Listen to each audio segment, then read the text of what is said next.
ఈ మధ్య నేను ఈ ఇంటర్వ్యూ చేసే క్రమంలో నేను ఒక వీడియో చూసాను. ఏది 40 ఇయర్స్ మీరు పూర్తి చేసుకున్న సందర్భంలో మీరు ఒక స్పీచ్ ఇచ్చారు. అది నాకు చాలా రియల్లీ టచింగ్. నాకంటే నన్ను కదిలించిన స్పీచ్ అది. అంటే నేను చూసిన, అంటే నేను ఒక సినిమా లవర్గా ఇన్ని సంవత్సరాలుగా నాకు తెలిసిన, నా పరిధిలో నాకు తెలిసిన మోహన్ బాబు గారి కంట నేను ఎప్పుడూ తడి చూడలేదు. ఫస్ట్ టైం నేను ఆ స్పీచ్లో చూశాను. అంటే నాకు అప్పుడే అనిపించింది, అంటే మోహన్ బాబు గారిలో ఉన్న కఠినత్వమే చాలామందికి తెలుసు, ఆయనలో ఉన్న సున్నితత్వాన్ని ఎంతో కొంత జనాలకు చూపిద్దామని నా ప్రయత్నం నేను చేస్తాను, మీరు సహకరిస్తే. ఓకే, ఆల్రెడీ సహకరించేసాను. Okay sir. మామూలుగా ఇండస్ట్రీలో ఆ సహకరించడంలో నేను కొంచెం గిల్లే ప్రయత్నాలు చేయొచ్చు. ఇండస్ట్రీలో గౌరవాల్లో 2 రకాలు ఉంటాయండి.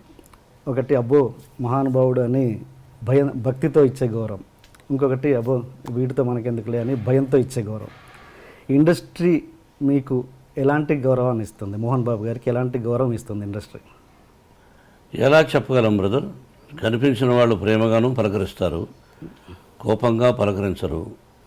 ఆ కోపం వెనక ప్రేమగా చాలామంది నవ్వుతూ ఉంటారు. అది విషపు నవ్వా, ప్రేమతో కూడిన నవ్వా అనేది how can we judge as a human being? నేను ఎవరికి చెడు చేయలే, మనసా వాచ చెడు చేయలే. నా సినిమా పరిశ్రమ కళామ తల్లి. నేను నిర్మాతగా నా నటీనటులు నా సినిమాలో చేసేవాళ్ళు ఏమన్నా ఆలస్యంగా వచ్చి కోప్పడ్డాలు జరుగుతాయి. దానికి బ్యాడ్ ప్రాపగండా ఎక్కువ చేశారు. అయ్యో మోహన్ బాబుతో ఎందుకు అనేది కూడా తోటి హీరోలు కంటే కూడా నాకంటే తక్కువ స్థాయి, అంటే ఆలస్యంగా అంటే లేటుగా వచ్చినటువంటి హీరోలు నాతో సరిసమానంగా ఒక ముందు వెనక అటు ఇటు నాకంటే ముందు వచ్చిన హీరోలు ఎవరూ చెప్పలేదు. కానీ నా తర్వాత ఇండస్ట్రీకి వచ్చిన కొంతమంది హీరోలు పండుగట్టుకొని వాళ్ళ గ్రూపులో కొంతమంది నన్ను గురించి బ్యాడ్ ప్రాపగండా చేశారు. అతని పక్కన హీరోయిన్స్తో ఎలా అనేవాళ్ళు, ఆ హీరోయిన్ లేటుగా వచ్చిందనుకో, 9కి రావాల్సిన అమ్మాయి 10:30కి వచ్చిందనుకో, ఆ అమ్మాయి వచ్చేలోపుగా హీరో కానీ నిర్మాత కానీ దర్శకుడు కానీ భయంకరంగా తిట్టుకునేవాడు. ఆ అమ్మాయి వస్తానే ఆ హీరో హాయ్ అని సరదాగా మాట్లాడుకొని ఏమీ తెలియనట్టు 1 గంట 2 గంటల అయిన తర్వాత అవును విషయం ఓకే, నెక్స్ట్ పిక్చర్ ఏంటి అని వీడు అడిగేవాడు. ఆ అమ్మాయి మామూలుగా XYZ మోహన్ బాబు గారు కూడా ఉన్నారు. మోహన్ బాబా,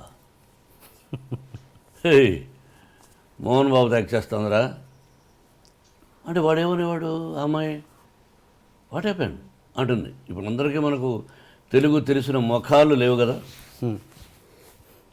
అందరూ అడుక్కు తింటున్నారు కదా.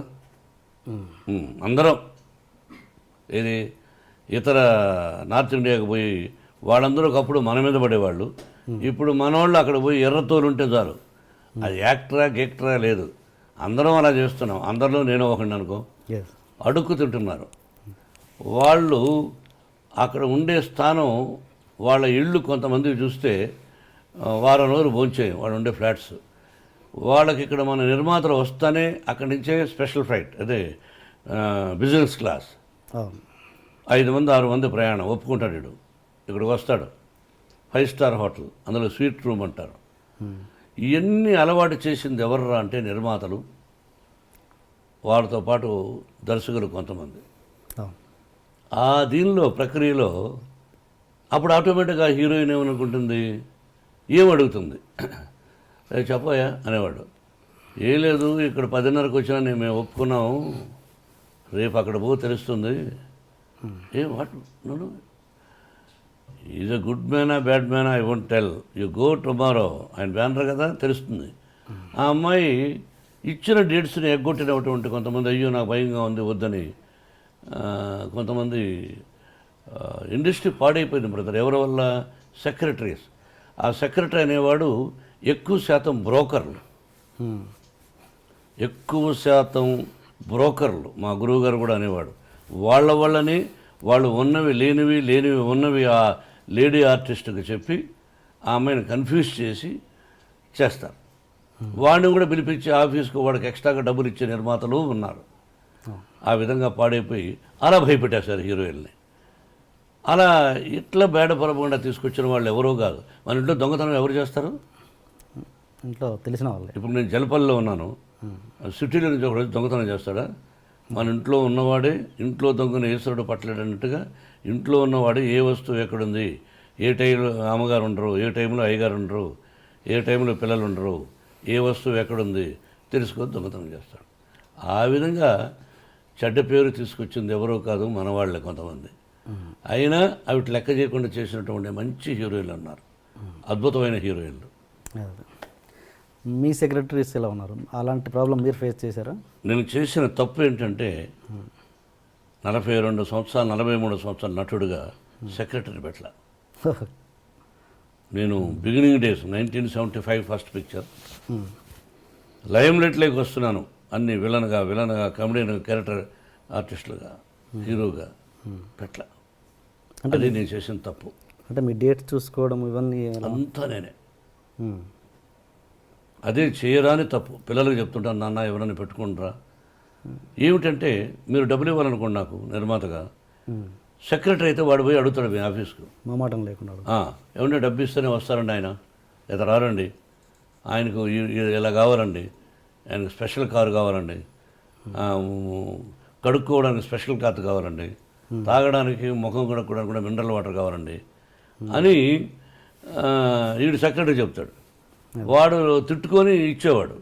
నేను డైరెక్ట్గా ఏమండి నాకు కారు అక్కర్లేదు, నాకు కారు ఉంది, నాకు పెట్రోల్ అక్కర్లేదు, నేను సిగరెట్లు తాగను, అయినా సిగరెట్ ప్యాకెట్లు వద్దు, నా భోజనం దగ్గర అయితే నా భోజనం నేనే తెచ్చుకుంటాను అంటే వాళ్ళు మనిషిని పంపించారు ప్రొడక్షన్లో. ఎక్స్ట్రాగా ఒక కారు ఇవ్వండి. అది ఎప్పుడు నేను రాజ్యసభ సభ్యుడు అయిన తర్వాత అడిగాను ఆ ఎక్స్ట్రా కారు కూడా, లేకపోతే ఒకటే కారు. మేకప్ వాళ్ళు ఎవరో ఒకరు ఇద్దరు నా దగ్గర ఉంటారు, వెళ్ళేవాళ్ళం. లేకపోతే 2 కార్లు నేను ఎందుకు తీసుకెళ్ళాలి, ఒక కారు నేను పర్సనల్గా ఏదో ఉంటుంది, మేకప్ మ్యాన్ ఉండేవాడు. ఆ తర్వాత మిగతా వాళ్ళకి కాస్ట్యూమర్ అని వీళ్ళందరూ ఉంటూ ఉంటారు. వీళ్ళంతవరకు లోపలైతే నేనే మేకప్ వేసుకెళ్ళేవాడిని ఇంట్లో లోకల్గా. కొద్ది రోజులు స్టూడియోలో వేసుకున్నాం, తర్వాత ఇలాగా. ఓకే, అంటే దాంట్లో కష్టాలు లాభాలు కూడా ఉన్నాయి కదా సార్. అంటే సపోజ్ అదే సెక్రటరీని పెట్టుకుంటే వాళ్ళు మీడియేషన్ చేసేసి రెమ్యునరేషన్లు ఎక్కువ చెప్పేసి అలాంటి ప్రాబ్లమ్స్ కూడా ఉంటాయి కదా. నేనేమీ చేయలేదు బ్రదర్, డైరెక్ట్గా నేనే డబ్బులు అడిగేవాడిని, నేనే డేట్స్ ఇచ్చేవాడిని. అలా జరిగాను. డబ్బులు వాళ్ళు ఇవ్వకపోతే డబ్బులు అడిగేవాడిని, ఏమంటే మీరు డబ్బులు ఇస్తున్నారు ఎందుకు ఇవ్వలేదని. దాంతో వాళ్ళు పోయి ఏంటే చాలా రఫ్గా వాడు చెప్పేవాడు, చాలా రఫ్గా అడుగుతున్నాండి డబ్బులు, ఇలా మాట్లాడుతున్నా అండి, డబ్బులు ఇస్తేనే వస్తానంటున్నాడు. అవును, డబ్బులు ఇస్తేనే వస్తాను, డబ్బులు ఇవ్వకపోతే ఎందుకు పని చేయాలి? మీ ఇంట్లో వంటవాడు డబ్బు ఇవ్వకపోతే పని చేస్తాడా? మీ పొలంలో డబ్బు ఇవ్వకపోతే పని చేస్తారా? మీరు కంపెనీ పెట్టుకున్నారు, మీ కంపెనీలో పనిచేసేవాడు డబ్బులు ఇవ్వకపోతే పని చేస్తారా? వాడికి భార్య బిడ్డలు ఉంటారుగా, ఎందుకు చేయాలి నీకు సేవ?